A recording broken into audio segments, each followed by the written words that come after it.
Setiap hari, jutaan umat Islam di seluruh dunia membaca surah Al-Fatihah berkali-kali dalam sholat. Karena begitu sering kita ucapkan, surat ini jadi sangat akrab di lisan kita. Tapi, pernahkah kita berhenti sejenak dan bertanya, adakah rahasia yang tersembunyi di balik ayat-ayat yang sudah begitu kita hafal? Di balik keakraban ini, ternyata terbentang samudera makna yang luar biasa dalam. Bahkan, seorang ulama besar Imam Ar-Razi mengatakan bahwa dari surah Al-Fatihah saja, kita bisa mendapatkan 10.000 makna. Tentu kita tidak akan membahas semuanya, tapi dalam video ini, kita akan mengungkap 5 makna paling fundamental. 5 permata tersembunyi yang insya Allah akan memberikan perspektif baru setiap kali kita membaca Ummul Quran ini.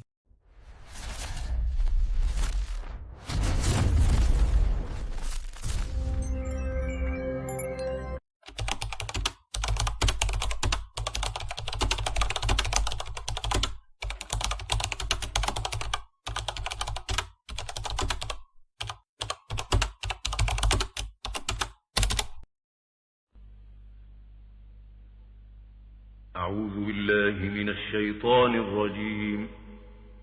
بسم الله الرحمن الرحيم. الحمد لله رب العالمين الرحمن الرحيم مالك يوم الدين إياك نعبد وإياك نستعين اهدنا الصراط المستقيم صراط الذين أنعمت عليهم غير المغضوب عليهم ولا الضالين.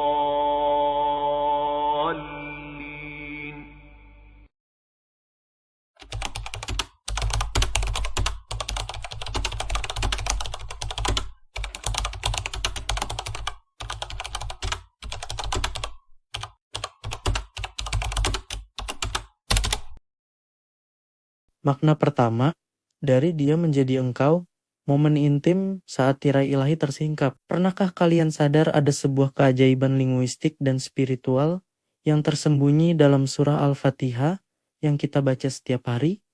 Coba kita perhatikan baik-baik. Di 3 ayat pertama, kita berbicara tentang Allah sebagai orang ketiga, seolah-olah dari kejauhan. Kita menyebutnya Robbil Alamin, Tuhan semesta alam. Lalu, Ar-Rahmanir Rahim, yang maha pengasih, lagi maha penyayang.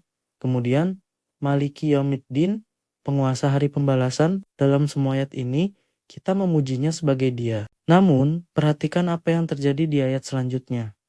Tiba-tiba, sapaan berubah drastis menjadi orang kedua. Iyyaka na'budu wa iyyaka nasta'in, hanya kepada engkaulah kami menyembah dan hanya kepada engkaulah kami memohon pertolongan. Dari dia menjadi engkau, mengapa ada perubahan yang begitu dramatis ini? Ini bukan sekadar perubahan tata bahasa biasa, melainkan sebuah perjalanan spiritual yang luar biasa. Mufasir Imam Ar-Razi menjelaskan fenomena ini dengan indah. Bayangkan, ketika kita mulai membaca Al-Fatihah, kita sebagai hamba memulai dengan pujian dari kejauhan. Kita mengagumi kebesarannya yang seakan tak terjangkau. Kita memujinya sebagai Tuhan semesta alam, Sang Maha Pengasih, dan Raja di hari akhir. Setiap pujian yang kita ucapkan dengan tulus membawa kita selangkah lebih dekat kepadanya. Pujian yang tulus dan berulang-ulang ini adalah kendaraan bagi ruh kita. Awalnya kita berbicara tentang Tuhan. Lalu saat pujian itu mencapai puncaknya di ayat ketiga, seolah-olah Allah sendiri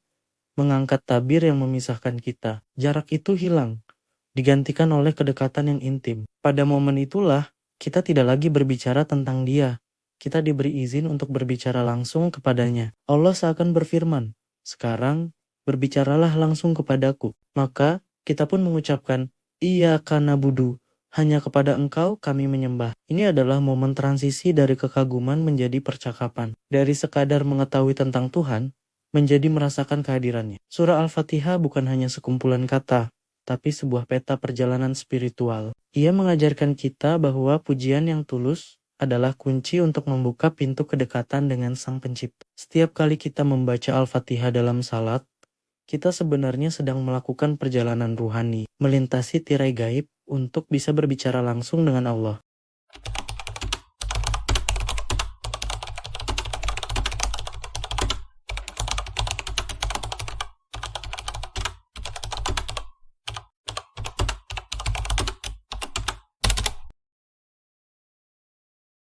Makna kedua, rahasia melawan kesombongan. Mengapa kita menyembah dulu, baru meminta tolong? Pernahkah kita merenung kenapa dalam surah Al-Fatihah, ayat Iyyaka na'budu wa iyyaka nasta'in itu urutannya spesifik banget? Kenapa kita menyatakan hanya kepadamu kami menyembah dulu, baru setelah itu, dan hanya kepodimu kami memohon pertolongan?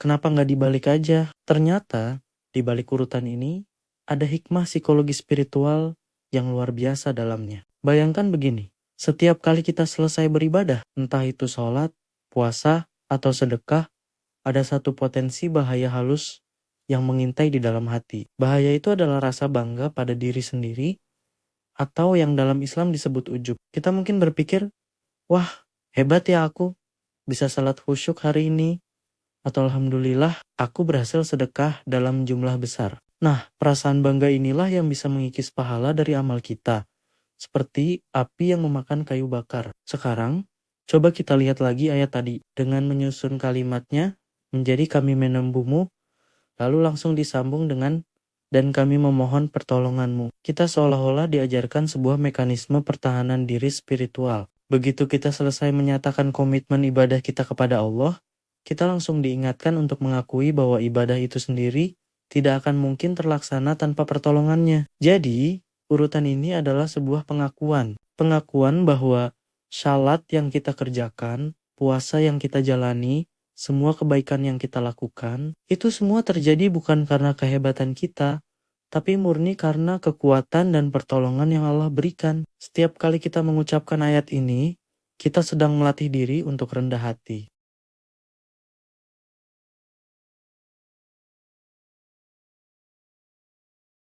Ini seperti kita bilang, ya Allah, kami beribadah kepadamu, dan detik berikutnya kita langsung menambahkan, dan ibadah yang baru saja kami sebutkan ini pun, kami tak akan sanggup melakukannya tanpa pertolonganmu. Luar biasa kan? Ini adalah pelajaran abadi tentang kerendahan hati dan kesadaran penuh, bahwa kita ini benar-benar bergantung total pada Allah dalam setiap tarikan, napas dan dalam setiap amal perbuatan. Jadi, setiap kali membaca Al-Fatihah, ingatlah pesan indah ini.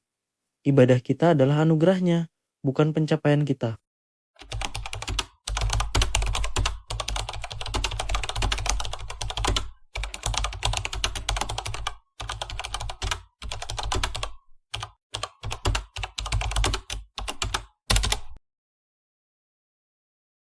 Makna ketiga, bukan sekadar aku memuji Tuhan.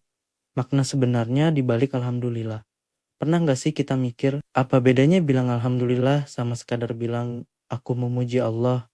Kelihatannya mirip ya, tapi ternyata alhamdulillah itu punya makna yang jauh lebih dalam. Jadi gini, saat kita bilang alhamdulillah, kita itu bukan cuma sekadar ngasih pujian, ada setidaknya 3 lapisan makna luar biasa di dalamnya. Pertama, ini soal kepemilikan absolut. Frasa alhamdulillah artinya segala puji adalah milik Allah. Perhatiin deh, bukan aku memberikan pujian kepada Allah, tapi pujian itu sudah milik Allah. Ini nunjukin kalau semua bentuk pujian, dari yang paling kecil sampai yang paling agung, itu hak mutlak dan miliknya. Kita ini ibaratnya cuma mengakui fakta, bukan menciptakan pujian baru.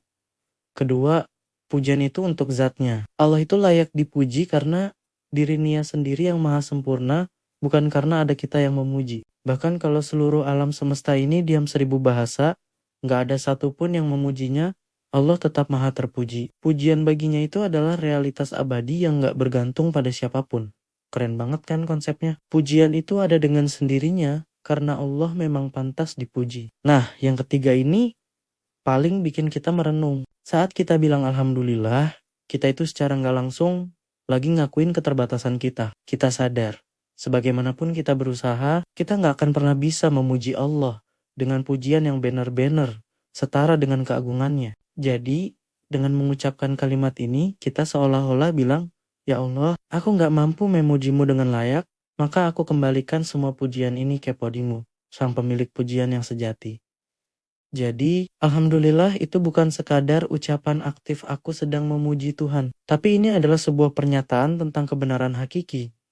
Segala puji adalah milik Tuhan. Kita tidak menciptakan pujian. Kita hanya ikut menyuarakan kebenaran abadi yang sudah ada. Semoga setelah ini, setiap kali kita mengucapkan alhamdulillah, rasanya jadi lebih bergetar di hati ya. Kita jadi lebih sadar betapa agungnya kalimat sederhana ini. Jangan lupa untuk selalu bersyukur dan memuji Nia dalam setiap keadaan.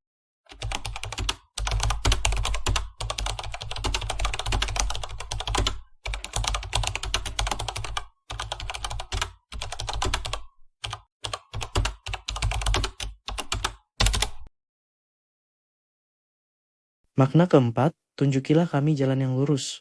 Permintaan krusial bahkan bagi orang beriman. Kenapa ya kita yang sudah beriman dan rajin sholat masih terus-terusan minta ditunjukkan jalan yang lurus setiap hari? Padahal rasanya kita sudah berada di jalan itu. Pertanyaan ini sering muncul dan jawabannya ternyata sangat dalam. Saat kita membaca ihdinas syiratal mustaqim dalam salat kita, itu bukan berarti kita memulai dari nol seolah-olah kita tersesat. Justru sebaliknya, ini adalah sebuah permohonan agar kita dikuatkan dan diteguhkan di atas hidayah yang sudah Allah berikan. Bayangkan kita sedang berjalan di sebuah jalur. Doa ini adalah permintaan kita agar tidak goyah, tidak tergelincir, dan terus kokoh melangkah maju di jalur yang sama. Jadi, ini tentang menjaga apa yang sudah kita miliki. Makna kedua yang tak kalah penting adalah permohonan untuk selalu berada di jalan tengah. Dalam hidup ini, selalu ada godaan untuk jadi ekstrem. Entah itu terlalu berlebihan dalam beragama sampai memberatkan diri sendiri, atau sebaliknya, terlalu longgar dan menggampangkan segalanya. Jalan yang lurus, syiratal mustaqim, adalah jalan keseimbangan yang sempurna. Kita minta agar dijauhkan dari dua kutub ekstrem ini, baik dalam keyakinan, ibadah, maupun dalam bersikap sehari-hari. Dan yang ketiga, secara konsep, jalan yang lurus adalah jarak terpendek antara dua titik. Jadi, saat kita berdoa memohon jalan yang lurus, kita sebenarnya sedang memohon efisiensi spiritual. Kita meminta kepada Allah untuk ditunjukkan rute tercepat, paling efektif, dan paling bebas hambatan untuk sampai kepada keridaannya. Kita tidak mau berputar-putar dalam exhaustion atau tersesat di persimpangan yang tidak perlu. Jadi, doa ini bukanlah permintaan orang yang bingung mencari arah. Ini adalah doa seorang musafir yang sudah tahu tujuannya dan memohon agar perjalanannya dijaga, diseimbangkan, dan dipercepat. Sebuah permohonan untuk pemeliharaan dan keseimbangan dalam perjalanan spiritual kita menuju Allah. Semoga kita semua senantiasa diteguhkan di atas jalannya yang lurus.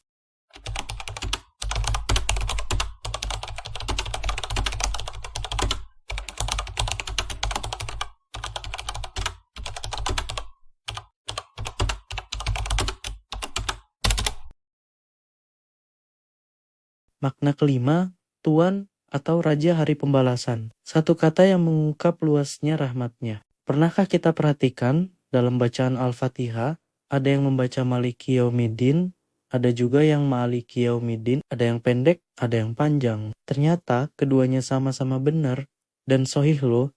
Ini namanya variasi qiraat atau cara bacaan dalam Al-Quran. Tapi kali ini kita akan coba bedah sedikit makna yang terkandung di baliknya, khususnya pada bacaan yang panjang.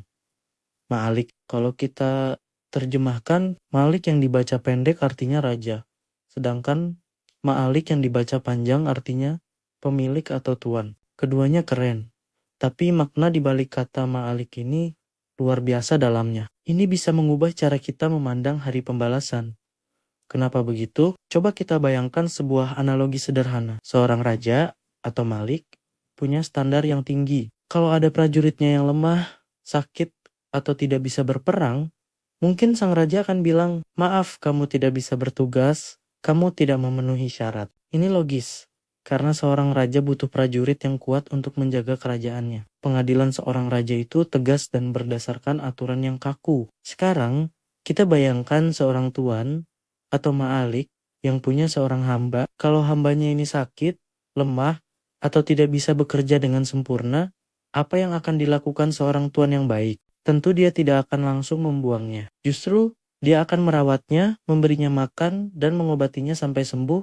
Kenapa? Karena hamba itu adalah miliknya. Ada ikatan kepemilikan dan kepedulian di sana. Nah, analogi ini membantu kita memahami betapa luasnya rahmat Allah saat kita menyebutnya sebagai Ma'alik Yaumiddin. Sang Tuan di hari pembalasan, di hari itu, kita datang kepada Allah bukan hanya sebagai rakyat di hadapan raja yang absolut, tapi sebagai hamba di hadapan Tuan yang maha pemurah. Tentu, akan ada pengadilan. Tapi dengan menobatnya Ma'alik, kita seolah berkata, "Ya Allah, kami ini hamba-Mu, kami datang dengan segala kekurangan kami, dengan amal yang mungkin tidak sempurna, dengan dosa-dosa yang kami bawa. Tapi kami adalah milik-Mu. Tolong rawat kami dengan rahmat-Mu, sebagaimana seorang tuan merawat hambanya yang lemah." Ini mengubah persepsi kita tentang hari kiamat. Dari yang tadinya mungkin terasa menakutkan, penuh penghakiman yang kaku, menjadi sebuah momen kepulangan yang penuh harapan. Kita pulang kepada Sang Tuan yang lebih peduli pada hambanya daripada sekadar menuntut kesempurnaan. Subhanallah, betapa indahnya nuansa makna dalam satu huruf panjang ini. Semoga ini bisa menambah kekhusyukan kita saat membaca Al-Fatihah.